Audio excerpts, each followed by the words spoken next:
सुप्रभात बच्चों। आशा है आप सभी कुशल से होंगे। आज हम इस वीडियो में हिंदी ग्रामर का पाठ वचन पढ़ेंगे। तो चलिए शुरू करते हैं पाठ वचन। जैसा कि आप यहाँ पर चित्रों में देख सकते हैं, पहला चित्र बना हुआ है एक लड़के का, तो यहाँ पर लिखा है लड़का।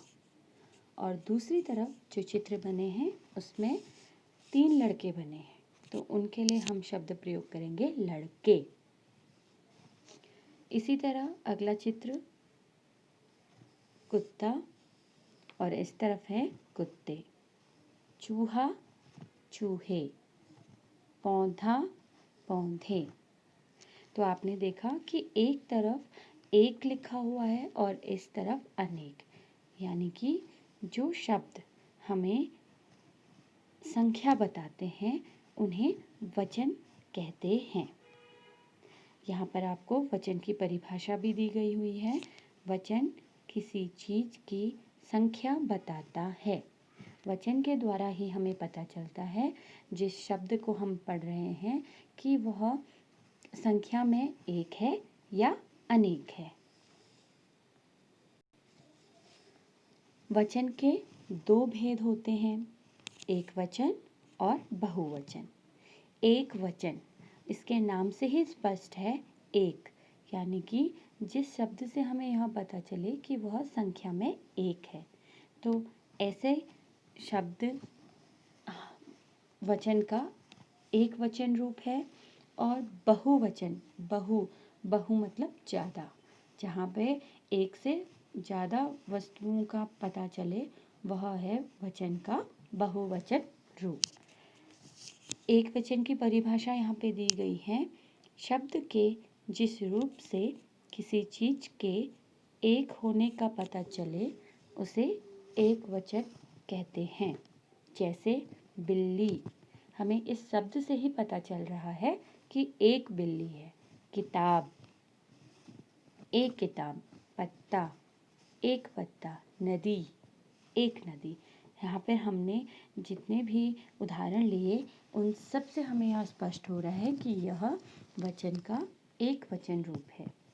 बहुवचन, शब्द के जिस रूप से एक से अधिक संख्या का पता चले उसे बहुवचन कहते हैं। जैसे बिल्लियाँ, बिल्लियाँ शब्द सुनते ही हमें पता चल जाता है कि हम एक से ज़्यादा बिल्लियों के बारे में बात कर रहे हैं। किताबें, यानी कि एक से अधिक किताबें। पत्ते, नदियाँ, इन सभी उदाहरणों से स्पष्ट है कि हम एक से ज़्यादा चीज़ों के बारे में बात कर रहे हैं। यहाँ पर कुछ अन्य शब्द भी दिए गए हैं, जैसे घोड़ा, बहुवचन रूप है घोड़े। पैसा, पैसे। केला, केले। गमला, गमले। मुर्गा, मुर्गे। इसी तरीके से कुछ अन्य शब्द हैं। बेटी, बेटियां। यहाँ पे आपने एक चीज़ नोट की होगी, बेटी, बड़ी ई की मात्रा पे यह शब्द खत्म हो रहा है, पर जब हम इसका बहुवचन रूप बना रहे हैं तो जो बड़ी ई की मात्रा है वह छोटी ई की मात्रा में बदल जाएगी और इसमें या जुड़ जाएगा। इसी तरीके से आप देखिए घड़ी, घड़ियाँ। गाड़ी, गाड़ियाँ। रोटी, रोटियाँ। नदी, नदियाँ। साड़ी, साड़ियाँ। कुछ अन्य शब्द और दिए हुए हैं। किताब, किताबें। बात, बातें। पेंसिल, पेंसिलें। आँख, आँखें। रात, रातें। कक्षा, कक्षाएं। माला, मालाएं। शाखा, शाखाएं। कविता, कविताएं। कथा, कथाएं। दिशा, दिशाएं।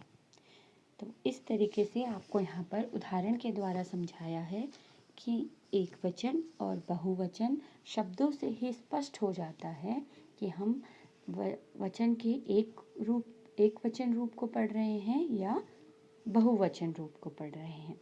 तो अब आप सारे बच्चों से मेरा अनुरोध है कि आप इस पाठ को पढ़ेंगे, इन शब्दों को ध्यान से पढ़ेंगे और समझेंगे। धन्यवाद। आशा है आप सबको यह पाठ समझ में आया होगा।